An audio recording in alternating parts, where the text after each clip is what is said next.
believe in the concept that whatever the fuck it is, there's something that happens when you're creative where you feel like an antenna. You feel like you just take these ideas are coming to you. They're entering into your mind. It's not physical effort. It's not like you're picking up bricks and stacking them on the wall. Like something is happening to you. Yeah, you're tapped into. I had a friend of mine, Tim Ferriss, was over at my house, and I was telling him about some kind of, it's a very creative house, really, because that's where I do a lot of my creative work, and a lot of creatives like coming to this place. And see, you have to come check it out so you can see the frisettas I have. Oh, you have original frisettas? Yeah. Oh Okay, my we'll God. get to that. We'll get to that. Oh my God. But it's make a just note? totally. You have to tell me what your favorite friset is. Totally a creative place, and I like people to come there. But it's just inspiring to be in an environment where everything around you is about creativity, because then you get in that headspace. Yeah. And you're able to do more because you realize it's not you; it's just coming through you, and you just have to witness it. And it just takes a lot of the load off of you. A lot of people can start easier if they know. Oh, it doesn't have to be me. Like my kids, like, oh, it's not. I don't have to do it. I just have to actually pick up the pen. Yeah, it's very freeing. Yeah, it's something that everyone should learn. With anything in life, anything that you're doing in life, is just to take action and trust this process that happens. Yeah. But you have to do things. You can't just sit and wonder. And it's that procrastination and the anxiety about starting that's like crippling for people. It keeps them from getting off the ground. And they're doing that to themselves. You're literally doing this to yourself. Yep. So when you say, well, I don't know if I can, you just chopped off your leg. Yeah. Right at the beginning of the race. Right. Or you go, well, I tried it once before, and you just cut the other one off. I mean, Yeah. you're literally you're your own worst enemy. I had this one gal, and fear of failure. This is the best thing.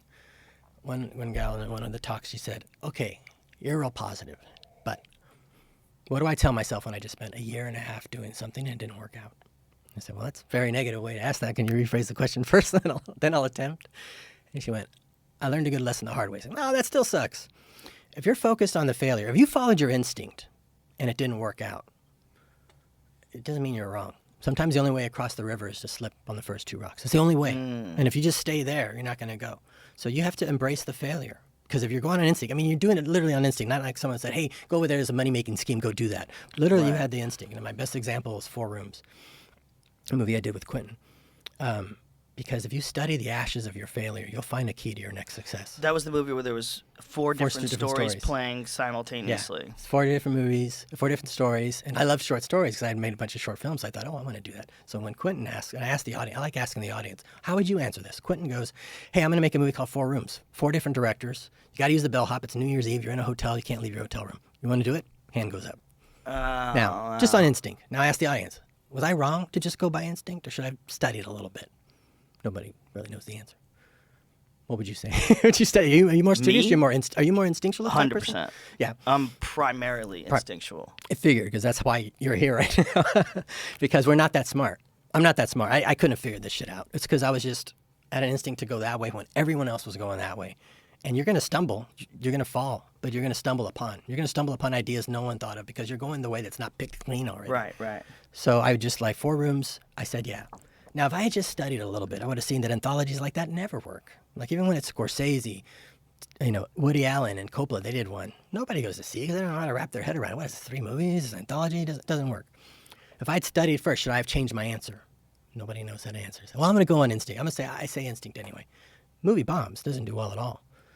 Now, I could be really upset about that and go like, wow, I got to be really careful now going forward. I have to tiptoe around as an artist. Well, that's not the state of mind I was when I won Sundance. I was throwing stuff out. Can I offer a counter to that? Sure. It only bombed financially. Okay, no, I'm not done with the story. Artistically, no, the lesson is a very good movie. There's a lot of great stuff in it, Yeah. but this goes even better than that. My whole thing is examine the ashes of your failure. And I don't find one. I find 2 keys in there to my biggest movies directly from that experience. So my instinct was right, but again, sometimes the only way across the river is slipping on the first 2 rocks.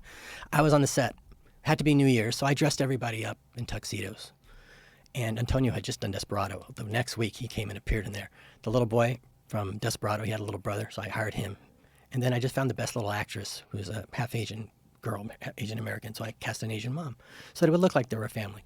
So I'm seeing Antonio and Tamlin Tamita all dressed up to the nines. I went, wow, they look like a really cool international spy couple. What if they were spies and the 2 little kids who can barely tie their shoes don't know it? They get captured and the kids have to go see them. So Spy Kids, there's 5 of those now. The other key to success that I got on that set was I love doing short films. That's why I signed up for it. It didn't work, but I'm going to try it again. Not 4 stories, 3 stories, like a 3-act structure. Not 4 directors, but the same director. I'm going to try. Why on earth would I try it again? Except that I had just done one, and I figured out there might be a different approach. That's Sin City. So Sin City and Spy Kids directly came from that thing you would call a failure. If you focused on the failure. Wow. So go back and look.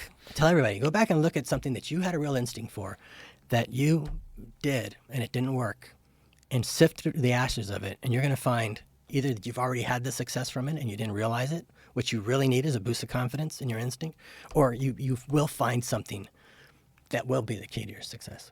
Well, that's also the magical part of the creative process, is that it's not always going to work.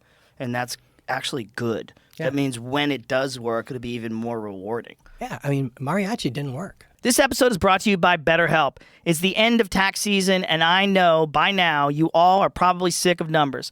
But there's one more expense we need to talk about, and that's how much you're investing in your well-being. The cost of traditional therapy can be outrageous, between $100 and $250 a month or even more.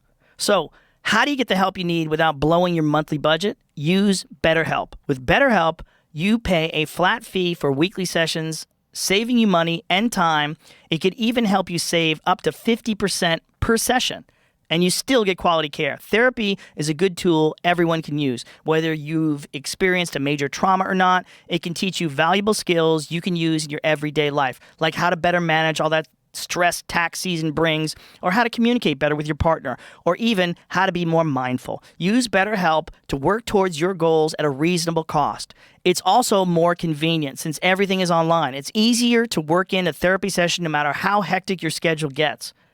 And as one of the largest online therapy platforms, BetterHelp has access to thousands of therapists with all sorts of specialties, so you can find the right fit for you. Your well-being is worth it. Visit BetterHelp.com/JRE to get 10% off your first month. That's BetterHelp, HELP.com/JRE. I failed at that. I was going to sell that to the Spanish home video. This is what blew me away about rereading the book. I went, oh my God, I was so bummed. I finished making that movie. And you see in the book, clearly I'm a penniless, clueless filmmaker making this movie, I think, by myself.